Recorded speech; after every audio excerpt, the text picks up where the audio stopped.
नमः सिद्धेय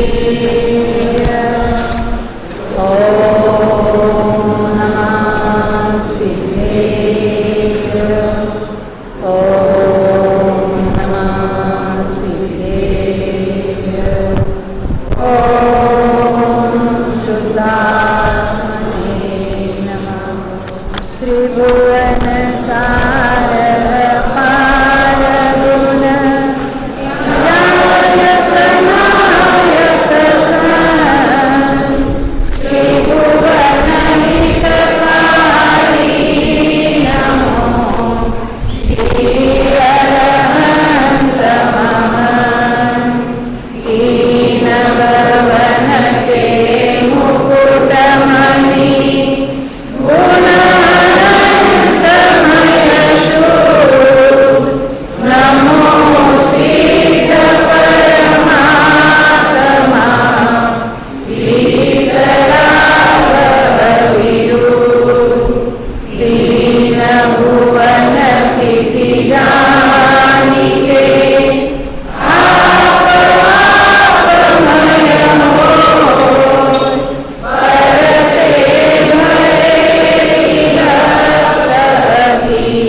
त्रिलोक सार के आधार से हम तीन भुवन का स्वरूप देख रहे हैं। तीन भुवन कहो या तीन लोक कहो, एक ही बात है। चढ़ाला में आता है ना, क्या आता है मंगलाचरण में? तीन भुवन में सार वीतराग विज्ञानता शिवस्वरूप शिवकार नमः त्रियोग संहारी। ये तीन भुवन अभी जो हम सारा पूरे लोक का स्वरूप देखने जा रहे हैं, इसमें 6 द्रव्य है। 6 द्रव्यों में अनंत जीव है, अनंत अनंत पुद्गल है, धर्म अधर्म आकाश काल द्रव्य है। इन सब में सारभूत वस्तु जो है वह वीतराग विज्ञानता है, और वीतराग विज्ञान स्वरूप हम सब स्वयं हैं। और उसका आश्रय करने से पर्याय में भी वीतराग विज्ञानता प्रकट होती है। और जिन्होंने ऐसी वीतराग विज्ञानता पूर्ण रूप से प्रकट की है, ऐसे अरिहंतों को और सिद्धों को हम वैसे बने, इसलिए हम भी उन्हें नमस्कार करते हैं। तो अभी ये यहाँ जो मंगलाचरण के तीसरे छंद में आया था कि तीन भुवन स्थिति जानी के, तीन भुवन की स्थिति जानकर, तीन भुवन का स्वरूप जानकर, यानी पूरे ही विश्व का स्वरूप जानकर। क्यों जानना भाई? जानना तो हमारा स्वभाव है। तो जीव अपने को भी जानेगा और पर को भी जानेगा। जो कहेंगे कि बाकी कुछ है ही नहीं, माया ही है, बस मैं ही मैं हूँ, जीव ही जीव है, या आत्मा ही होता है, बाकी कुछ होता ही नहीं है, ये भ्रामक कल्पना के साथ यदि कोई अपना अनुभव करना चाहे, सम्यक दर्शन प्राप्त करना चाहे, तो वो 3 काल में नहीं हो सकता। इसलिए जो जैसी वस्तुएं है, जो है उसका स्वीकार होना ही चाहिए। और जो है अभी लोक है, पूरा ही लोक है, अलोक भी है, तो वो अस्तित्व के भाव जो है उसका स्वरूप समझे बिना वो है कि नहीं, वो हम कैसे जानेंगे? ये तो है कि नहीं, इसके हमें यहाँ करना योग के विषय ऐसे होते हैं कि इसमें जो गणित है उसकी तो हम जांच पड़ताल कर सकते हैं। भूमिति बहुत सारे यहाँ बताए, उसके कैसे क्षेत्रफल निकालना है, कितनी क्या होती है, कोई राउंड वस्तु है, कोई चौकोर है, उसका क्षेत्रफल कैसा निकालना, त्रिकोण का कैसा निकालना, शंखाकृति का कैसा, उसको तो हम जांच सकते हैं। परंतु मेरू पर्वत की हाइट कितनी है, नरक का बिल कितना बड़ा है, वो तो हम जांच नहीं सकते। परंतु ये सारे ही केवली भगवान की वाणी है और उन्होंने जानकर बताई है, और उस पर यदि हमारा विश्वास नहीं है तो हमें भगवान का भी विश्वास नहीं है, ये बात साबित हो जाती है। हम पैथोलॉजिस्ट के पास जाते हैं और हर थोड़े दिन के बाद जांच करवाते हैं, क्योंकि मैं शरीर हूँ ऐसी मान्यता हमारी इतनी अनादि से दृढ़ है, कोई हिला नहीं सकता उसको, अरिहंत भगवान भी नहीं हिला सकते। तो क्या करते हैं, हम डॉक्टर के पास जाते हैं और खून की जांच करते हैं, वो लिख के देते हैं हमें रिपोर्ट, ब्लड शुगर इतनी है, ये इतना है, वो उतना है, उस पर हम कितना डाउट करते हैं, पैसे देकर हो। हाँ हाँ, तो ये सारे पैसे देकर जांच करवाते हैं और जो कुछ लिख के देंगे, भले वो गलत हो, टाइपिस्ट ने मिस्टेक की हो या डॉक्टर ने की हो, जो कुछ है उसको 100% बिल्कुल, और जो वैसा कहेंगे वैसा, आज ऐसे ये नहीं खाना, आज से मुझे वो नहीं करना। क्यों? क्योंकि मैं शरीर हूँ और मुझे ठीक रहना है। तो वहाँ कोई ऐसी डाउट नहीं है किसने देखा है, डॉक्टर को पूछते हैं मेरे ब्लड में इतनी शुगर है, किसने देखा है, आप गारंटी देते हो इसकी? बिल्कुल, उसमें 100% हमको विश्वास होता है। परंतु सर्वज्ञ की जो वाणी है, जो उन्होंने प्रत्यक्ष जानकर बताई है, ये स्वर्ग नरक किसने देखे है? ये होता ही नहीं है। लोगों को डराने के लिए ऐसी आप बताते हैं, शास्त्र में ऐसी बातें लिख कर रखी है, ऐसे कहने वाले मिलते हैं। अभी जितने अज्ञानी हैं उसके उतने कहने वाले उसके मत भी होंगे, तो हमें वो क्या कहते हैं उसकी नहीं लेनी है। परंतु हमारी मान्यता में कहीं कोई खोट होगी, यदि उसके संबंध में हमें कोई संशय होगा तो उसका निराकरण इस बात से होता है कि ये जो विश्व है तो है, जो वस्तु है, जो है अस्थि स्वरूप है, उसको बनाने वाला कोई नहीं हो सकता। ये पंचाध्याय भी हमने सीखा है ना, सीखा है, क्या सीखा है मिलिंद भाई? मंगलाचरण में क्या कहते थे? तत्वम सतलाक्षणिकम, अनादि निधनम, है ना, स्वयं सिद्ध वगैरह। तो वो क्या बताता है? जो प्रत्येक द्रव्य अनादि निधन है, अनादि से है, अनंत काल तक है, और वो अपने से है और अपने से होता है, वो अपने से ही बदलता है। उसका परिणमन करने के लिए कोई अन्य आ जावे, कोई द्रव्य, और उसको थोड़ी थोड़ी मदद करे, थोड़ा पुश करे, थोड़ा धक्का दे, स्टार्टिंग तो करे, ऐसी कोई बात नहीं होती। निमित्त से कोई कार्य नहीं होता। तो यहाँ जो हम 3 भुवन की रचना देख रहे हैं, उसका बनाने वाला कोई नहीं है, और ना ही उसको कोई बदलने वाला है, ना ही कोई उसका रक्षण करने वाला है, ना ही कोई उसको धारण करने वाला है। वो सभी वस्तुएं स्वयं सिद्ध है, स्वयं से निर्मित है ऐसा भी नहीं कहेंगे। क्यों? जब निर्मित है कहेंगे तो उसका स्टार्टिंग पॉइंट कोई तो आदि होगी उसकी, इसे कोई आदि है ही नहीं है। अनादि से ही ये ऐसा ही वस्तु स्वरूप है और अनंत काल तक ऐसा ही बना रहेगा। कोई भी नए जीव पैदा नहीं होंगे, नए पुद्गल नहीं पैदा होंगे। हम जो ऐसे ही ना, ये जीवों की उत्पत्ति हुई, एक क्लोन उत्पन्न हुए, विशिष्ट वातावरण में विशिष्ट जीवों ने आकर जन्म लिया, ऐसा हम कह सकते हैं। कोई नरक से आकर जन्म लेता है। अभी एक ही कुटुंब के फैमिली में मेंबर है, कोई कहाँ से आता है, कोई कहाँ से आता है। कोई नरक से आकर जन्म लेता है, कोई स्वर्ग से आता है, कोई तिर्यंश से आता है, कोई मनुष्य से आता है। मोक्ष से कोई आएगा कि नहीं आएगा? वो वन वे ट्रैफिक है, वहाँ से वापस अन्यमति मानते ना, भगवान ने अवतार लिया, ऐसा कोई अवतार कुछ नहीं होता। हाँ, तो ये कल जो हम बात देख रहे थे उसमें एक बात आई थी, ये 63 शलाका पुरुष आपने जो कुछ बता दिए, हमारे कुछ ख्याल में नहीं आए। ये क्या होते हैं? शलाका क्या होती है? पुरुष क्या होते हैं? तो ये शलाका पुरुष यानी कुछ महापुरुष कहो या कोई विशिष्ट पुरुष होते हैं, विशिष्ट व्यक्ति होते हैं। तो ऐसे जो एक काल में कितने होते हैं? अब हम तो यहाँ भरत क्षेत्र की अपेक्षा बात करेंगे। भरत क्षेत्र में हमने कल 6 काल देखे ना, अवसर्पिणी यानी उतरता काल, उत्सर्पिणी यानी चढ़ता काल। क्या क्या उतरता है उसमें? पहले हमने देखा पहला काल जो है जिसको सुषमा कहते हैं, वहाँ उत्तम भोग भूमि होती है।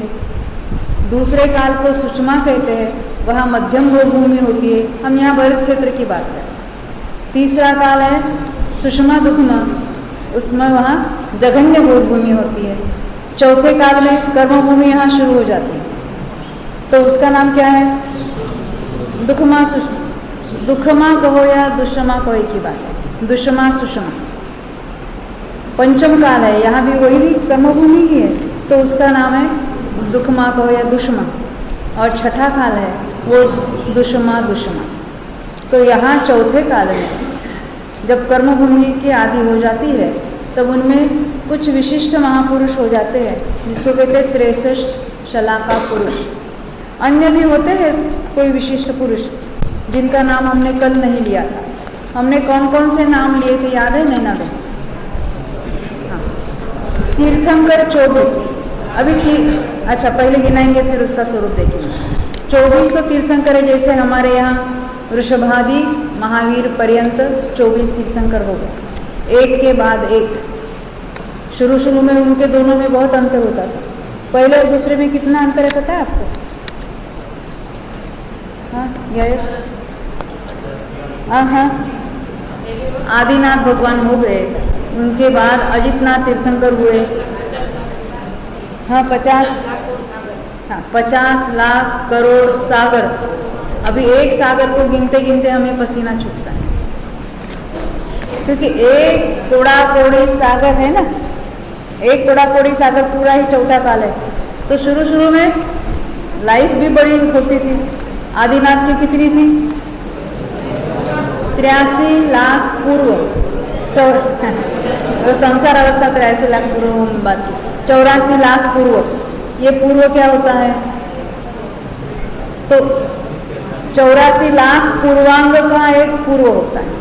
तो पूर्वांग क्या होता है? 84 लाख वर्षों का एक पूर्वांग होता है। दूसरी भाषा में 84 लाख वर्ष गुणा यानी मल्टीप्लाइड बाय 84 लाख, उसको कहेंगे 84 लाख पूर्व। 1 लाख पूर्व, 84 लाख पूर्व, 84 लाख गुना 84 लाख, 1 पूर्व। ऐसे 1 पूर्व, 2 पूर्व, 3 पूर्व, 4 पूर्व, ऐसे 84 लाख पूर्व।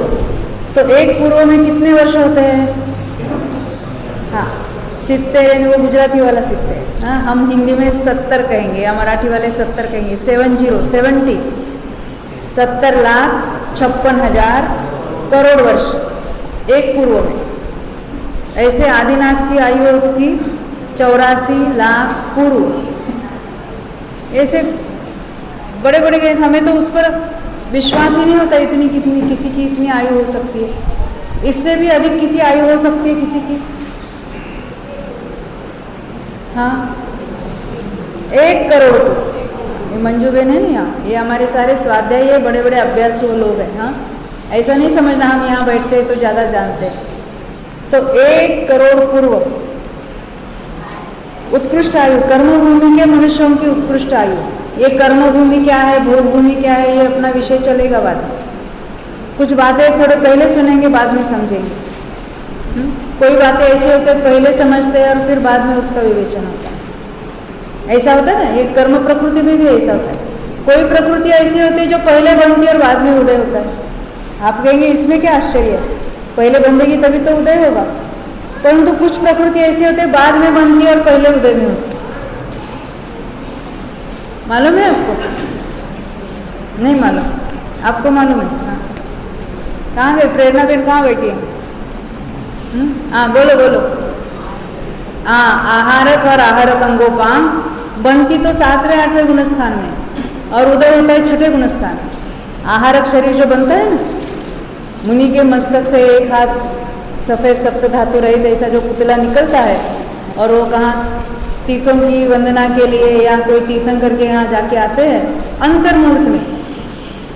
6ठे काल का जितना अंतर्मूर्त है उससे भी छोटा अंतर्मूर्त में जाके भी आते हैं। आहारक शरीर बनाते भी है, जाते भी है, आते भी है। तो ये प्रकृति बनती है बाद में 7वें 8वें में, बाद में है ना ऊपर के गुणस्थान।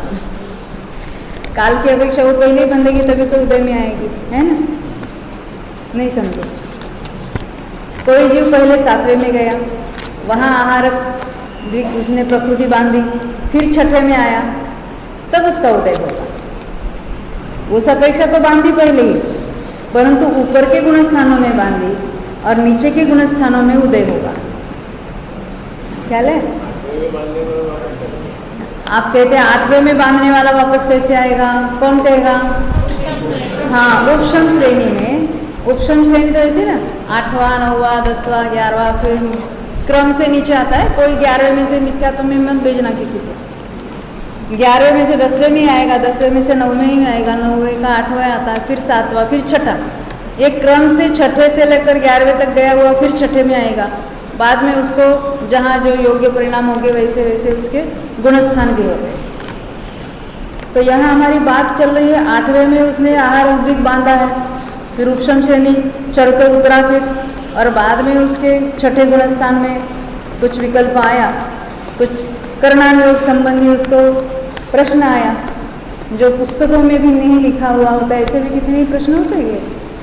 तो ऐसे मन में शंका होती है तो तीर्थंकर के यहाँ चले जाते हैं वो शरीर के साथ, और वहाँ जाते ही उनके शंका का समाधान होता है और वहाँ से लौट कर आते हैं, मूल शरीर में फिर प्रवेश कर जाते हैं। इसको कहते हैं आहारक शरीर की रचना। अब उसकी तो बात नहीं, अभी हमारा जो विषय चल रहा था ये 63 शलाका पुरुष कौन होते हैं, तो उसमें से हमने देखे 24 तो तीर्थंकर होते हैं।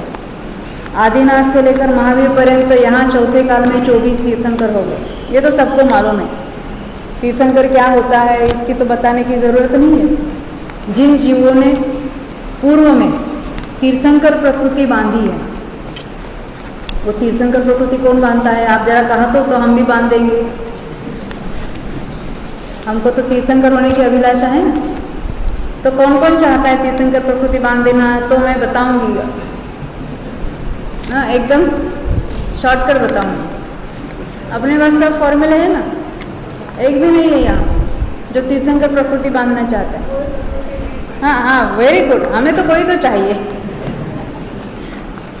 देखिए, जो कोई भी प्रकृति बांधना चाहता है उसको बंध अच्छा लगता है, ख्याल है ना? क्योंकि हमें संयोग अच्छे लगते हैं। उसका अर्थ क्या है? तो क्या हुआ, हमने पूर्व में बहुत पुण्य किया इसलिए तो ये संयोग मिल रहे हैं, थोड़े ही आप हमें दे रहे हैं। तो कोई करोड़पति के यहाँ अब्जोपति के यहाँ बच्चा जन्मता है तो हम क्या कहें, अरे इसने पूर्व में पुण्य किया, चलो हम भी पुण्य करेंगे। तो जिसको संयोग अच्छा लगता है उसको पुण्य प्रकृति पूर्व में बांधी थी वो अच्छी लगती है। जिसको बंध अच्छा लगता है उसको मोक्ष अच्छा नहीं लगता है। ख्याल है ना? ये हमें अभिप्राय को टटोलना है, किसी पर व्यंग नहीं करना है, क्योंकि हमारे मान्यता में अंदर कहीं तो अभिप्रायों में भूल चलती रहती है और हम ऊपर से ऊपर कुछ सुधार करना चाहते हैं। जैसे कोई फॉरेन बॉडी, कोई शल्य अंदर रह जाए और ऊपर ऊपर से हम मलम पट्टी करेंगे तो क्या होगा? बंदूक की गोली अंदर चली जाए, हाँ, और ऊपर बिल्कुल प्लास्टर लगा देंगे, क्या होगा? हाँ, ये पूरा गैंग्रीन होकर काटना पड़ेगा। शल्य अंदर है और ऊपर से आप बस उसको मलम पट्टी करो। हम क्या कहते हैं? सारे ही मिथ्या अभिप्राय अंदर रखते हैं और ऊपर क्या? आचरण सुधारना चाहते हैं। राग द्वेष को हम कंट्रोल करना चाहते हैं और हम मानते हैं कि हम कुछ आगे बढ़ गए। ये हमारी मिथ्या मान्यता चल रही है। देखो, ये तो आप बुरा नहीं मानना, हाँ बहन।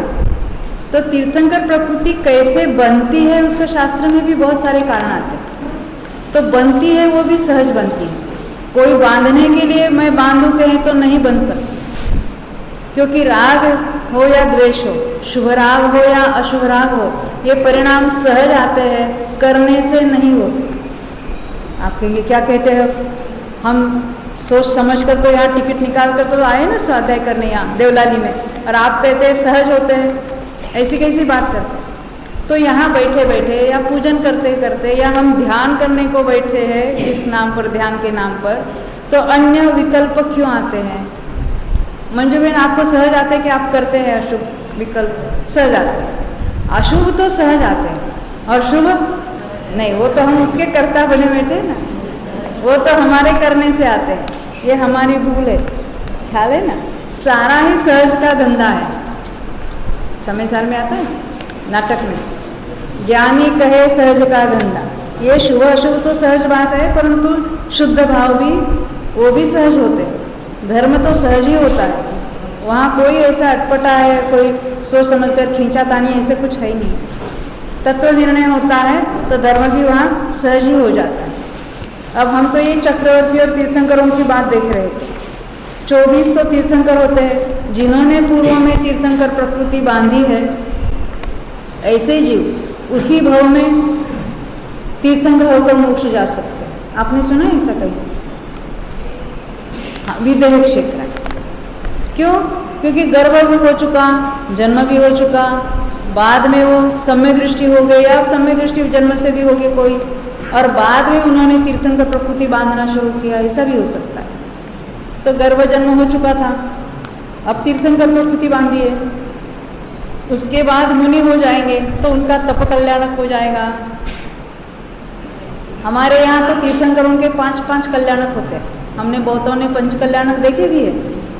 गर्भ कल्याणक होता है, जन्म कल्याणक होता है, तप कल्याणक होता है, ज्ञान केवल ज्ञान कल्याणक होता है, मोक्ष कल्याणक। इंद्र आकर उनकी पूजा करते हैं। वो जन्म कल्याणक वगैरह में क्या क्या होता है वो देखेंगे हम, जब मेरू पर्वत का हमको भूगोल सीखना है तब कहेंगे वो बात।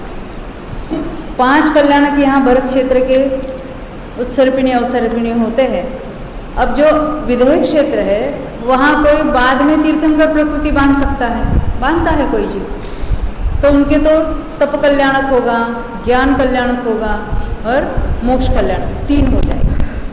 कोई ऐसे जीव है कि मुनि होने के बाद तीर्थंकर प्रकृति बंधे उनके, और तद्भव मोक्षगामी है, उसी भव में मोक्ष जाने वाले हैं, तो क्या होगा? एक केवल ज्ञान कल्याण होगा और एक मोक्ष कल्याणक होगा।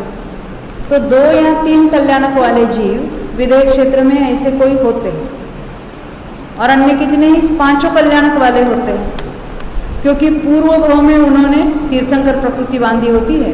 तो तीर्थंकर प्रकृति किसी भव में बांधी उन्होंने, और फिर उसके बाद देव का भव आया, और देव के बाद फिर मनुष्य हुआ, तो तीर्थंकर प्रकृति का बंध वहाँ भी चल रहा था, वापस आएगा तो यहाँ भी हो रहा है, और फिर उस भव में वो मोक्ष चला जाए।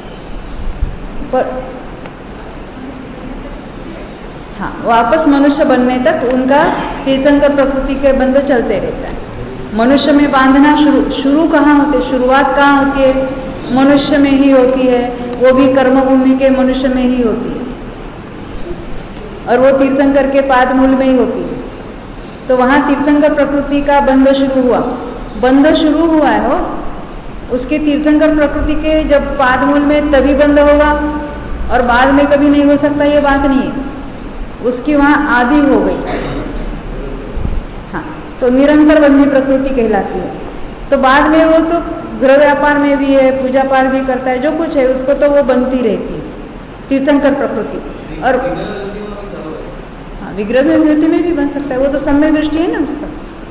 कल हमने जो बात की थी नरक संबंधी, देखो बहुतांशी तो देवों में जाते हैं, कोई भी तिर्यंच या भोग भूमि का मनुष्य नहीं होता। तीर्थंकर प्रकृति बांधने वाला कोई भी जीव भोग भूमि में जन्म नहीं ले सकता, लेगा तो क्या होगा? एक भव और बढ़ जाएगा उसको उसको जिस मनुष्य भव में बांधा है उस भव में या तो उसको उदय होगा उसी भव में, या तो उसी भव में मोक्ष जाएगा जो चरम शरीर है, या अगला भव देव का होगा, और देव में से आकर फिर मनुष्य होकर तीर्थंकर होकर मोक्ष चला जाए। जिसने तीर्थंकर प्रकृति बांधी वो तीर्थंकर होगा ही। ऑप्शन है नरक में भी जाने वाला जीव बांध सकता है।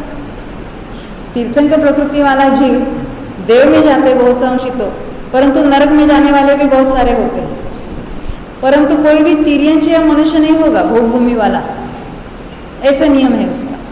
तो वहाँ से आकर तीर्थंकर होते हैं, यानी गर्भ में आते हैं तो वो गर्भ कल्याणक होता है, फिर उनका जन्म होता है, वो बालक को ले जाते हैं ना इंद्र मेरू पर्वत पर, फिर पांडुक शिला पर जन्माभिषेक होता है। ये भी बाद में हम देखने वाले हैं कौन से क्षेत्र के तीर्थंकरों का, ये पांडुक शिला जैसे भी 4 शिलाएं होती है, और कौन से तीर्थंकरों को किस शिला पर जाके उनका नमन होता है वो भी अलग अलग, वो भी देखेंगे। हाँ अभी हाँ, ऐसी बात नहीं है। देखो यहाँ तो विदेश क्षेत्र की तीर्थंकर प्रकृति बांधी है तो वो कम काल के लिए उदय में आएगी, ऐसी बात नहीं होती। अनंतानंत कर्म परमाणुओं का बंध होता है, जो जिसकी जैसी आयु है और जिस समय वो केवल ज्ञान प्राप्त करते हैं, उसके बाद वो 13वें गुणस्थान का काल उनका समूह शरणादि का होता है और 14वें गुणस्थान में भी वो तीर्थंकर प्रकृति का उदय होता है और बाद में तो मोक्ष हो जाता है।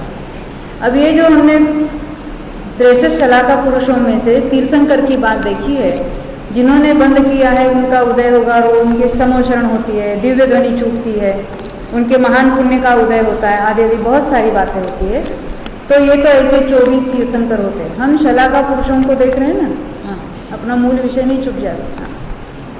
12 तो चक्रवर्ती होते हैं। तो चक्रवर्ती क्या होते हैं? ये जो 6 खंड है वो 6 खंड के अधिपति होते हैं। 6 खंड क्या होते हैं? श्रीखंड, वेखंड, लोखंड, क्या होता है? हमारे पास तो बहुत खंड है, 5 म्लेंज खंड और 1 आर्य खंड। जब हम मध्य भूमि की रचना भरत क्षेत्र को देखेंगे, विदेह क्षेत्र को देखेंगे, तो इस पर और अधिक गौर करेंगे। ये म्लेंज खंड क्या होता है, कहाँ होता है, उसका भौगोलिक भी हम वर्णन बाद में देखने वाले हैं।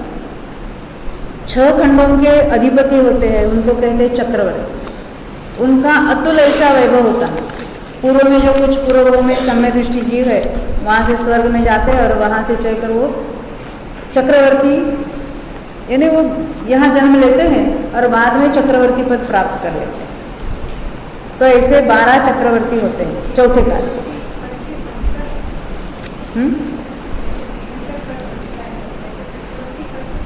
देखो, आपका प्रश्न है जैसे तीर्थंकर प्रकृति बनती है वैसे चक्रवर्ती नाम की भी कोई प्रकृति होगी जिसको बनती है।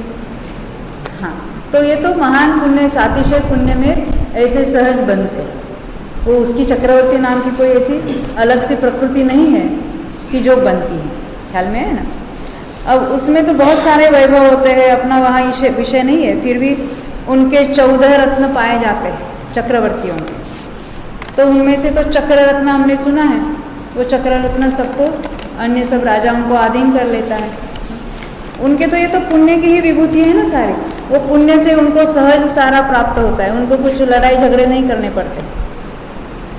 वो तो ये हुंडाव सर्पिणी में ऐसा बना था कि चक्रवर्ती का भी मान भंग हुआ था।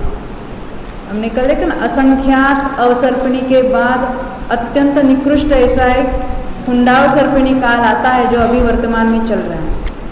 तो ये चक्रवर्ती का, भरत चक्रवर्ती का जो मान भंग हुआ था वो भी ऐसी बात है उसमें। आदिनाथ भगवान कब हुए थे? तीसरे काल में।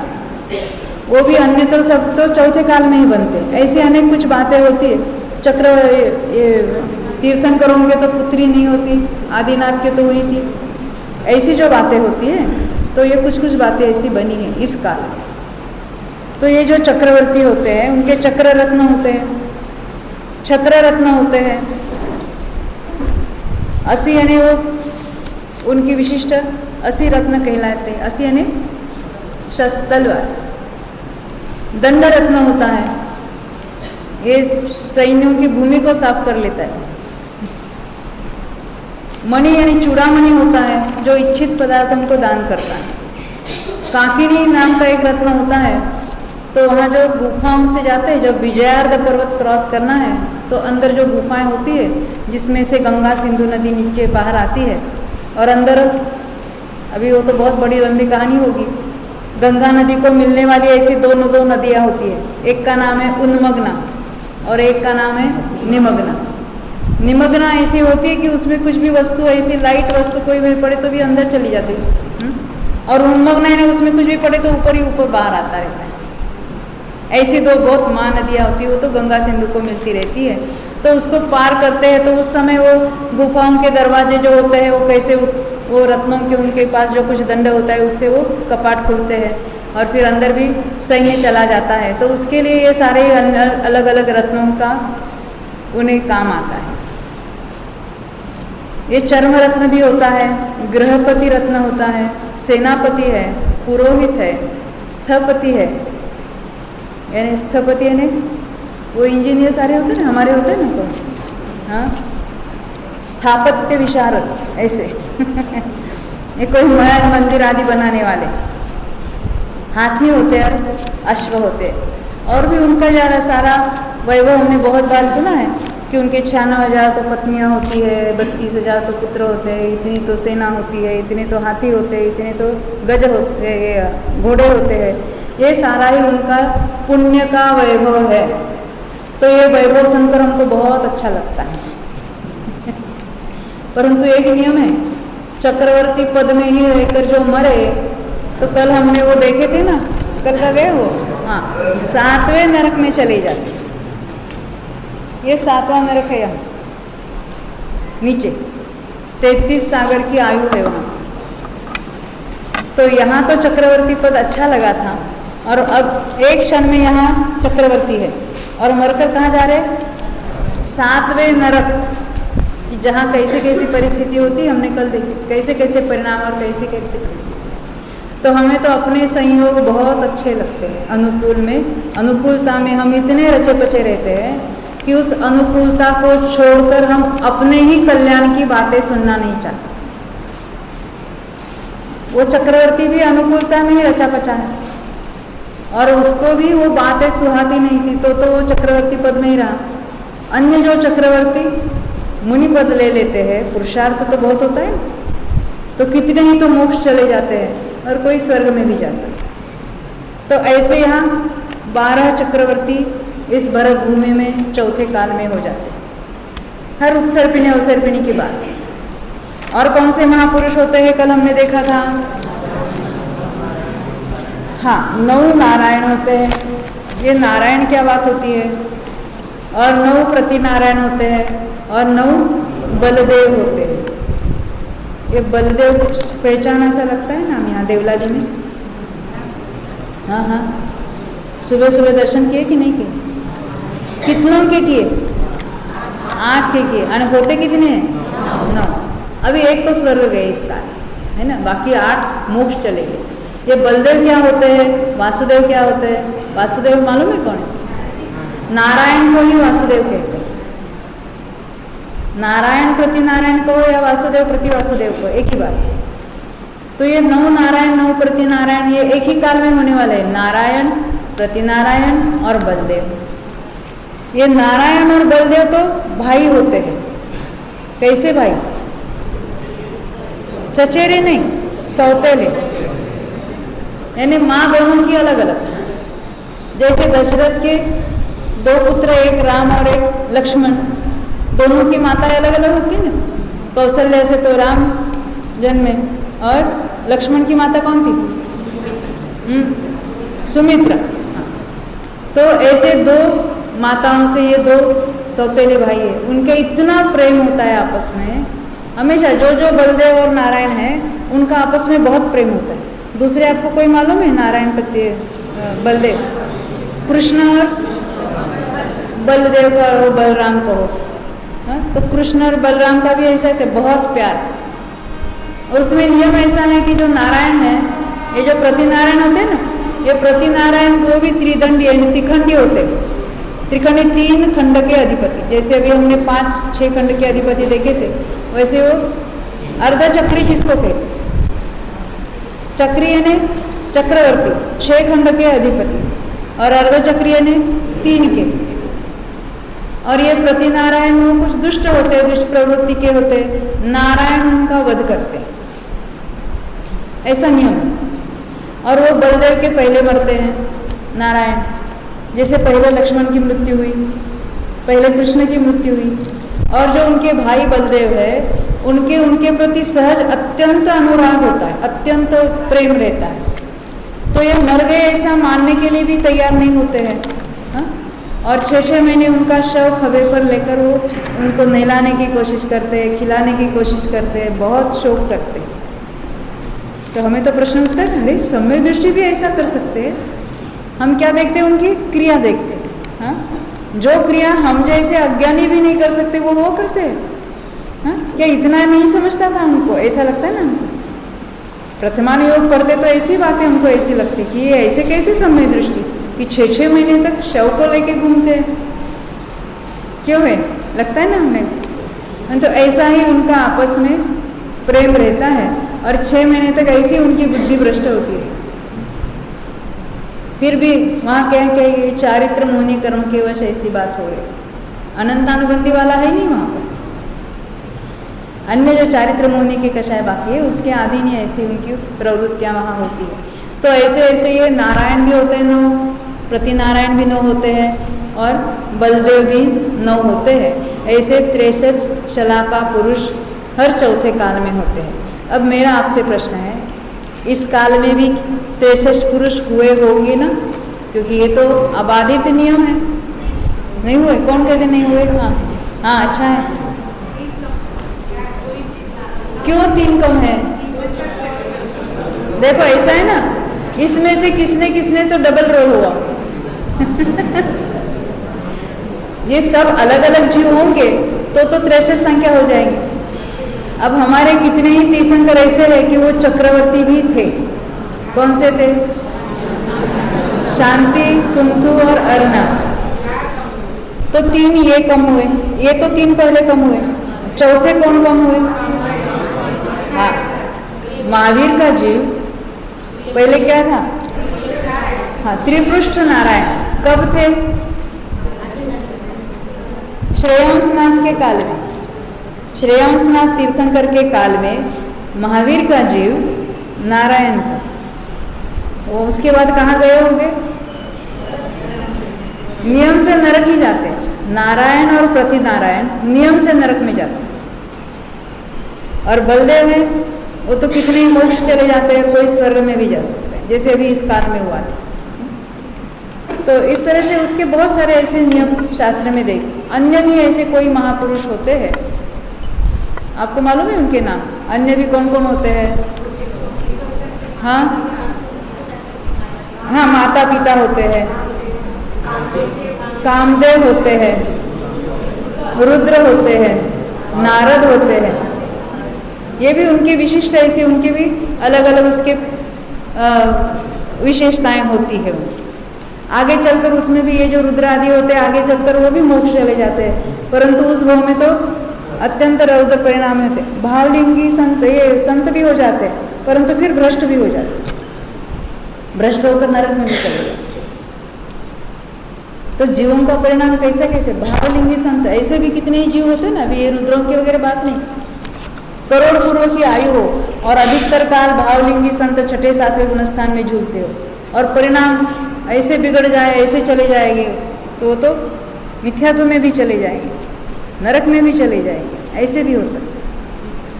तो अपने परिणाम कहाँ कैसे हो सकते हैं उसकी कोई बात नहीं, उसकी कोई गारंटी नहीं दे सकते। और हम क्या, हम भरोसे किसके रहते? बुढ़ापे में हम जाकर धर्म करेंगे। अभी वर्तमान में इतने परिणाम है, उसका भरोसा नहीं है, और आगे के परिणामों को भरोसा नहीं, उसके भरोसे हम कल्याण करना चाहते हैं अपना, है ना। हम तो लौकिक में बहुत होशियार है। रोटी बनाते हैं तो तवा क्या करते? गरम करते, ठंडा करते? नहीं, गरम करते हैं, परंतु अच्छी टीवी सीरियल हो गई तो क्या करते हैं? वो बंद करते हैं और फिर टीवी सीरियल देखते हैं, और बाद में उसी तवे, ठंडे तवे पर करते हैं ना रोटी। क्यों? नहीं ना बे, पहले गरम किया था ना, उससे नहीं चलेगा। मराठी में कहावत है, तवा गरम है तभी तक रोटी सेकी जाती है। हिंदी में भी है ऐसा कुछ? नहीं है? वैसे अभी परिणाम अपने कुछ ऐसे इस शास्त्र सुनने जैसे, क्योंकि शास्त्र सुनने के भी भाव अभी आ रहे हैं, पता नहीं कैसे कैसे परिणाम हो जाएंगे, ये सुनने का भाव भी नहीं आएगा। तो आगे उसको समझना, उसका निर्णय करना, उस पर बार बार विचार करना, वो यही ऐसा ही है, ऐसे उसका निर्णय करके तत्व निर्णय करने की बात तो कब करेंगे? ख्याल है ना? क्यों? जो करना नहीं चाहता है, जो रुचि जिसको नहीं है, वो तो भविष्य के भरोसे वह ऐसी बातें टालता रहता है। नहीं करेंगे करेंगे, अभी इतनी लाइफ पड़ी है। दूसरों को तो मरते हुए देखते हैं, किसी किसी को छोटेपन में भी मरते देखते हैं, अपने आप को तो अमर मानकर बैठे। अभी किस परिणाम में कैसी आयु बंधेगी और कैसे जीव ये पूरे लोक में कहाँ जाकर टपकेगा पता नहीं। अज्ञान अवस्था में मरता है तो कोई एकेंद्रीय होता है, कोई निगोद होता है एक इंद्रियों में भी, और ये पूरे लोक में कहाँ कहाँ जाकर जन्म लेगा पता नहीं। अभी तो जिस संयोगों में हम अच्छा लगता है हमको उसको छोड़ना नहीं चाहते हैं, और आगे न जाने कैसे संयोग प्राप्त होंगे और न जाने कैसी गति मिलेगी कि जहाँ आगे हम अपना ही कल्याण की बात भी सोच सकते हैं कि नहीं सोच सकते, इसकी कोई गारंटी नहीं। तो ये कुछ शलाका पुरुषों के बारे में प्रश्न था, इसलिए उसकी बात हमने देखी कल। तो अपना विषय तो नरक संबंधी कल हमने बहुत बातें देखी थी विस्तार से। हमने कल देखा था कि पूरा लोक है, उसमें ये ऊर्ध्व लोक है, यहाँ पर मध्य लोक है, मध्य लोक से नीचे 7 राजू तक अधोलोक है, बीच में एक त्रसनाली है जो 14 राजू ऊंचाई वाली है, और उसमें ऊपर के सारे स्वर्ग भी है। मध्य लोक में असंख्यात द्वीप समुद्र है, जिसकी बात अभी हमने की नहीं थी, करने वाले। और नीचे जो है पृथ्वियाँ तो पूरे लोकाकाश के अंत तक फैली हुई है, परंतु नरक के बिल उन्हीं पृथ्वियों के अंदर, परंतु त्रसनाली के अंदर है ना। तो इतनी बातें तो हमने देखी थी। और नरक में कहाँ कितने बिल है, वहाँ कैसी कैसी प्रतिकूल अवस्थाएं होती है, और ऐसी प्रतिकूलताएं में भी कितने ही जीव सम्यक दर्शन, कितने ही असंख्यात जीव सम्यक दर्शन प्राप्त करते। कोई वेदक सम्यक दृष्टि होते हैं, कोई औपशमिक सम्यक दृष्टि होते हैं, परंतु वहाँ भी ऐसी अवस्था में प्राप्त करते हैं, क्योंकि संयोगों से हमारा कुछ मार्ग रुका नहीं रहता। उनके तो अच्छा है, संयोगों में कोई रुचि नहीं है। क्यों? हम तो संयोगों में अपनी रुचि पड़ी है, वहाँ तो इतने संयोग बुरे हैं कि उसकी तो रुचि तो हो ही नहीं सकती उनके।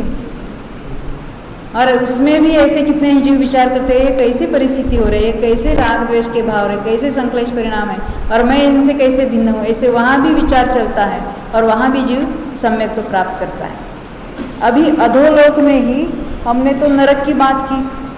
कल किसी ने मुझे पूछा था, क्या नरकों में एक इंद्रिय जीव नारकी नहीं होते, नरक गति में नहीं जाते?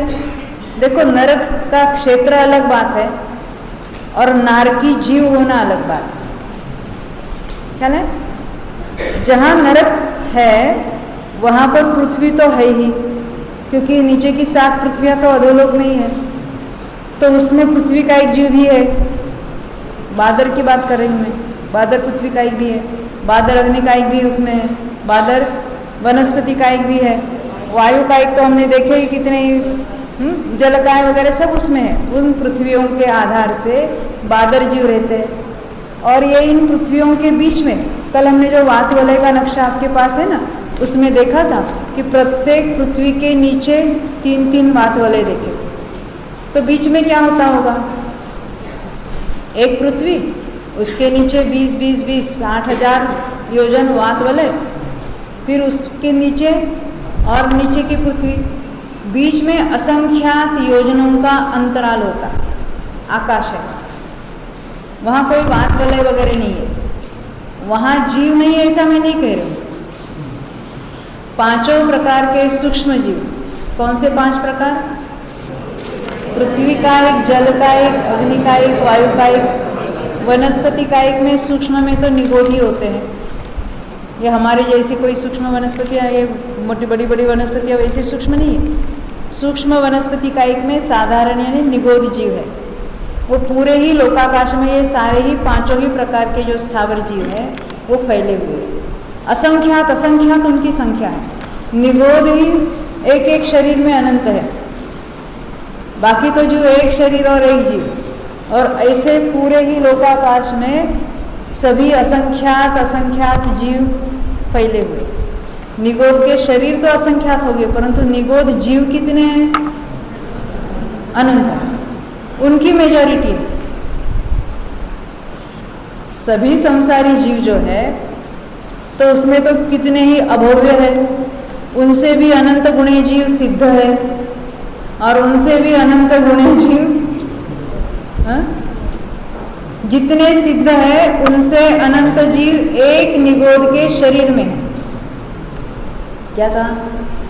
हम देखते हैं ना, सूक्ष्म निगोध शरीर हो या आलू प्याज आदि का जो स्कंद है तो बड़ा है, उसका एक सुई के नोक के ऊपर जो टुकड़ा लेते हैं उसमें तो असंख्यात निगोद के शरीर है, शरीर की बात करें तो ऐसे शरीर ये पूरे में कितने होंगे, कितने आलू होते, कितने प्याज होते, कितने कहाँ कहाँ बादर, ये सारे निगोद है। तो उस एक शरीर में कितने जीव हैं?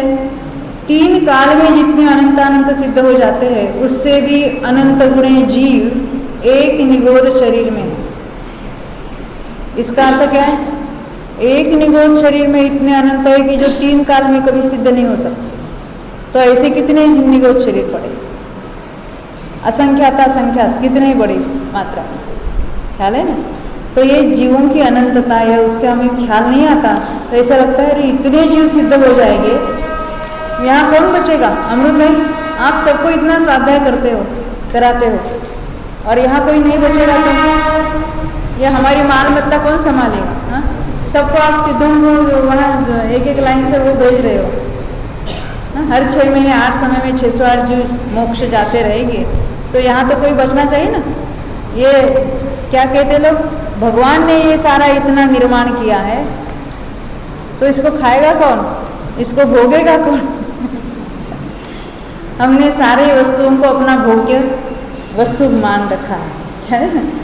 तो अभी ये जो नरकों की बात हमने की थी, तो ये बीच में अंतराल होता है, ये कुछ प्रश्न था ना यहाँ क्या होता है, उसकी ये उसका जवाब।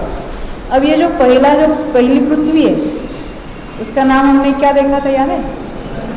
रत्न प्रभा पृथ्वी। और उसी का दूसरा नाम है धर्मा पृथ्वी। उसके हमने 3 भाग देखे थे, और उसके नीचे के तीसरे भाग में हमने पहला नरक है ऐसा देखा, और उस पहले नरक में 13 पटल होते हैं ऐसा भी देखा है। एक के नीचे एक, पहला पटल, फिर दूसरा, तीसरा, चौथा, ऐसे नीचे तक 13 पटल होते हैं। ऊपर के 2 भागों में क्या होता है, ये अभी अधोलोक का ही वर्णन चल रहा है। नरक का वर्णन समाप्त हुआ, परंतु अधोलोक का अभी समाप्त नहीं हुआ। नरक में एकेंद्रिय, द्विंद्रिय, तीन्द्रिय, चतुरिंद्रिय जीव नरक गति के नहीं कहलाते, परंतु उन नरक भूमि में या आजू बाजू में भी अन्य एकेंद्रिय जीव तो है ही।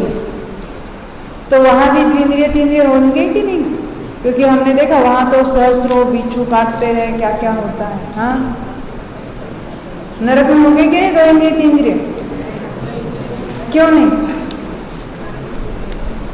हाँ हाँ, वो नारकी जीव ही वैसे विक्रिया करके रूप धारण करते हैं।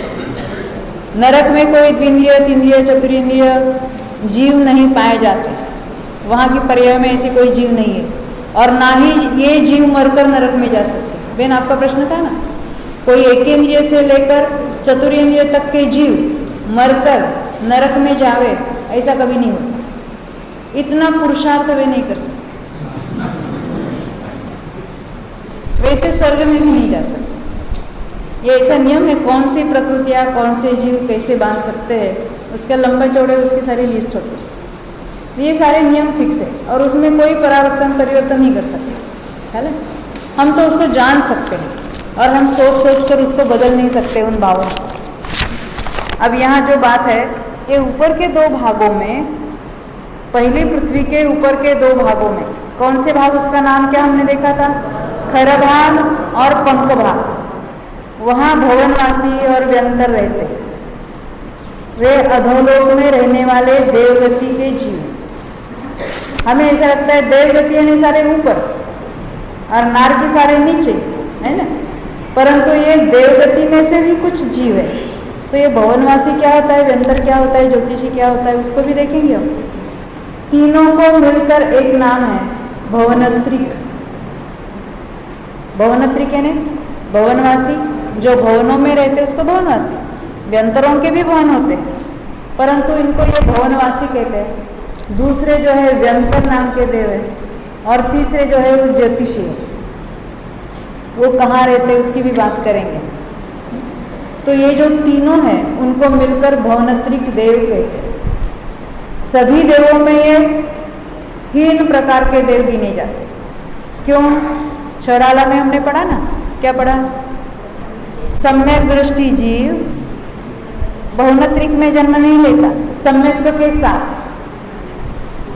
सम्यक्त्व के साथ कोई भी जीव भवनत्रिक में नहीं जन्मता। भवनत्रिक में जन्मने वाला जीव बाद में सम्यक्त्व प्राप्त कर सकता है। जैसे अभी वहाँ कितने ही भवनत्रिकवासी, कोई यक्ष है, कोई किन्नर है, कोई कौन कौन से जीव वहाँ रहते हैं, तो उसमें से देव है, देवी है, कोई भी क्यों ना हो, जन्म से तो कोई सम्यक दृष्टि है नहीं, और बाद में सम्यक तो प्राप्त करे तो करे, परंतु वहाँ गुणस्थान कितने होते हैं देवों में? 4, चौथे तक ही जा सकते, ऊपर के नहीं।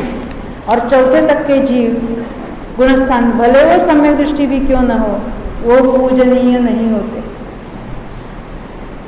ये कौन से जीवों को पूजनीय होते? ये असंयत सम्यक दृष्टि की पूजा करने योग्य नहीं होते। क्यों नलिन भाई? हमें लगता है ना अभी उन्होंने सम्यक तो प्राप्त किया है, देवी हमारा कुछ भला तो करेंगे कि नहीं करेंगे? हम उनको बुलाते हैं, कितने लोग आह्वान करते हैं और हम उनको कुछ अर्घ्य चढ़ाते हैं, क्या क्या बातें बनती हैं। तो ये सारा ही कैसा मिथ्यात्व है? हाँ, ग्रहित मिथ्या। उनको देव मानना, उनकी पूजा करना, ये सारा ही ग्रहित मिथ्यात्व।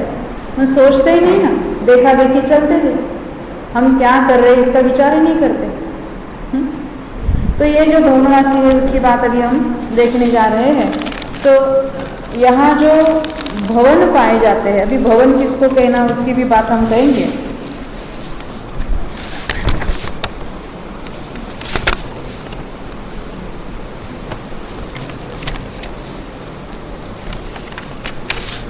ये जो वहाँ के देव रहते हैं ना, पृथ्वी के बीच में उनके भवन पाए जाते हैं। जैसे हमारे गर्भगृह या नीचे तलघर होते हैं, वैसे उनके भवन पाए जाते हैं। नारकियों के रहने के ठिकानों को तो हमने बिल कहा, और ये जो देव यहाँ रहते हैं उनके जो रहने के जो ठिकाने हैं उसको हम भवन कहते हैं। व्यंतरों के तो भवन भी होते हैं, कितने को तो आवास भी होते हैं, और कितने के ही उसको भवनपुर भी कहते हैं। तो ये क्या डिफरेंस है? भवन क्या होता है, आवास क्या होता है, और भवनपुर क्या होता है? तो जो भवन है तो हमने देखा था, ये जो रत्न प्रभा पृथ्वी है, ये रत्न प्रभा पृथ्वी, उसकी मोटाई कितनी है? पूरी रत्न प्रभा 1,80,000। उसमें ऊपर का खर भाग है 16,000 और पंख भाग है 84,000 योजन।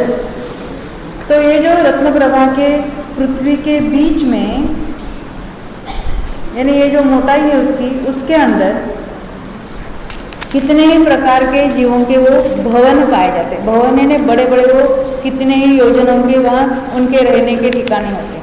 उसमें उनके प्रासाद होते हैं, जिन मंदिर होते हैं, हमने सुना है ना। भवनों के मंदिरों को, अकृत्रिम चैत्यालयों को तो हम नमस्कार करते हैं, आपने नहीं सुना कभी? अधोलोक के जो जिन ग्रह है उनको अर्घ्य तो चढ़ाते हैं। कितने हैं वहाँ? 7 करोड़ 72 लाख, 7 करोड़ और 72 लाख भवन है, जिनमें ये जिन मंदिर है, जिसको अकृत्रिम जिन मंदिर, और उनको हम नमस्कार करते हैं। कितने ही ऊपर के स्वर्गों में भी है, वहाँ कितने हैं?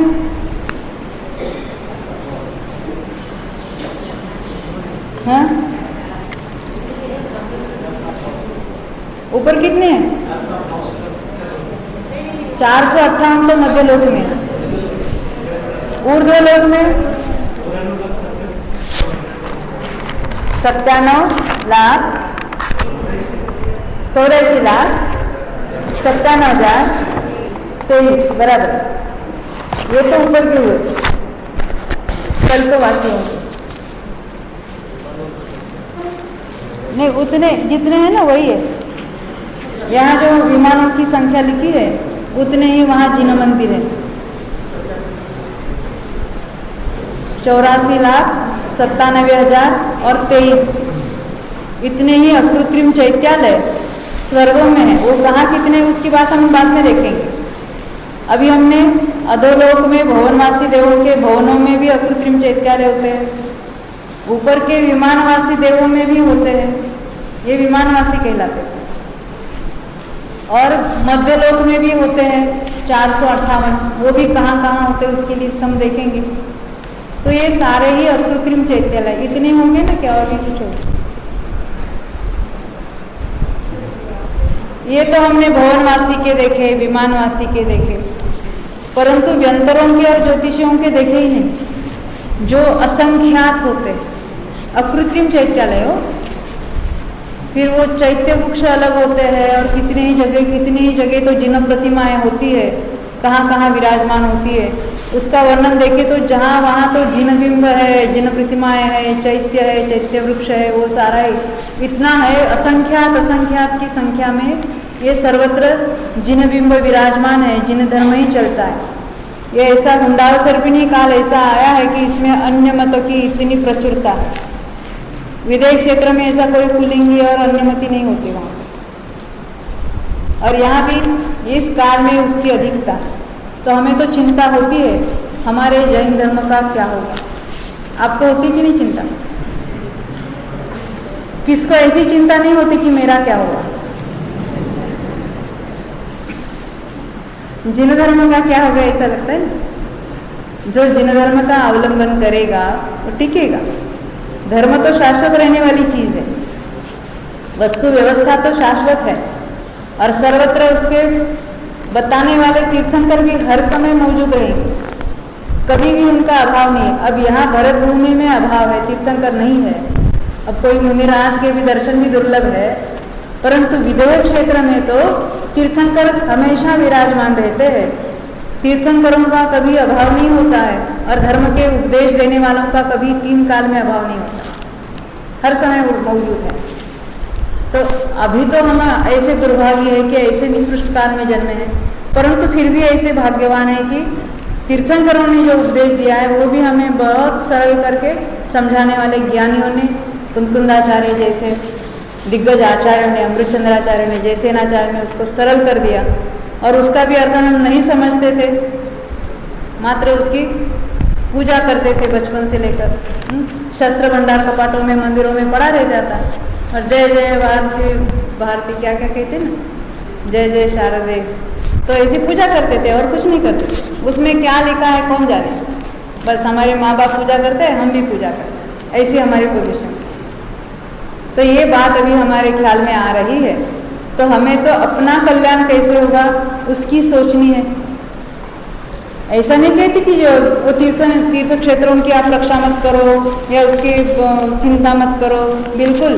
जो धर्मी जीव है, जो जिसको धर्म के प्रति रुचि है, उनको तो शास्त्र का प्रचार करने में, तीर्थ क्षेत्रों की रक्षा करने के भाव जरूर आए, परंतु मूल में मूल ये हम स्वयं समझे तो ही शास्त्रों की रक्षा होने वाली है। शास्त्र छपाने से उसकी रक्षा होने वाली नहीं है। त्रिलोक सार है या कर्णान योग के ग्रंथ है, उसको बस एक तो समझते नहीं, फिर डाल देते हैं, या चलो छपाओ, हम पैसा कितना है बोलो, उससे काम नहीं चलेगा। क्योंकि शास्त्र तो ये जानने वाले के आधार से रहेंगे, पुस्तकों के आधार से नहीं रहने वाले। हम उसका अभ्यास करेंगे, उसको समझेंगे, समझने की कोशिश करेंगे, तो कोई बात समझ में ना आवे ऐसी हो नहीं सकती। व्यवहार में तो हम कुशल है। कंप्यूटर का नॉलेज कितना था हम थोड़े दिन पहले, आप तो अभी सारे, ये तो बच्चे तो इतने होशियार हो गए उसमें, चले। तो जो चीज़ सीखते हैं वो समझने में कोई दुर्लभता या मुश्किल नहीं होती।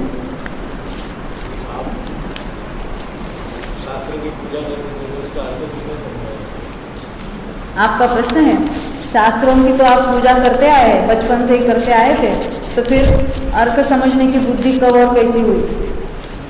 प्रश्न ऐसा अच्छा है। तो हम तो यात्रा करते थे, तीर्थों के उसमें भी बहुत पुण्य मानते थे, और जब यात्रा करते तो कितने घंटों में हमने शिखर जी चढ़कर आए, कौन पहले आया, ऐसे ही वो ऐसे ही चलता था। हम कुंभोज बाहुबली गए थे, तो वहाँ समंतभद्र महाराज थे, उन्होंने बताया कि जब जाते थे सबको ऐसे व्रत देते थे, और लोग इसलिए महाराजों से बचकर भागते थे कि कोई अपना व्रत अपने गले में न पड़ जाए। तो उन्होंने हमसे कोई व्रतों की बात नहीं, हमें तो कहा उन्होंने स्वाध्याय करना, स्वाध्याय करते रहो। कहाँ करना? आप डिस्पेंसरी में बैठे करो, कोई बात नहीं, पाप लगे तो मुझको लगे। और आपको अर्थ समझना है तो आप सोनगढ़ में चले जाओ, वहाँ कांजी स्वामी धर्म का सही स्वरूप बताते हैं, उनके पास से आपको धर्म का स्वरूप सुनने को मिलेगा। उन्होंने हमको वहाँ बताया। हाँ, और उनके शब्द है कि हम तो सच्चे मुनि नहीं है, ये परिग्रहधारी हम ये सारा गुरुकुल वगैरह का परिग्रह हम मान कर बैठे हैं। आपको सच्चे मुनि का स्वरूप जानना है तो शास्त्र में से जानो, कांजी स्वामी आपको समझाएंगे वहाँ से जानो, ये उनकी बातें हैं। और फिर हम स्वामी जी के पास आए और वहाँ हमको ये सारे तत्व थोड़े बहुत तो सुनते थे हम बचपन से, पर उसका सही मार्ग तो हमने गुरुदेव से पाया, बिल्कुल, क्योंकि उन्हीं से हमने सच्चा अर्थ समझा। और बाद में वो तो क्या द्रव्यानुयोग और अन्य भी सभी अनुयोगों का अभ्यास तो वहीं से शुरू हुआ हमारा। अब अन्य जो बातें हैं भवनों संबंधी, उसकी चर्चा हम बाद में करेंगे थोड़ी देर के बाद। अभी आज जो 5वें जो तीर्थंकर है विवेक क्षेत्र के 5 नंबर के संजातक, उनका नाम लेकर हम जय बोलेंगे। बोलो संजातक भगवान की जय।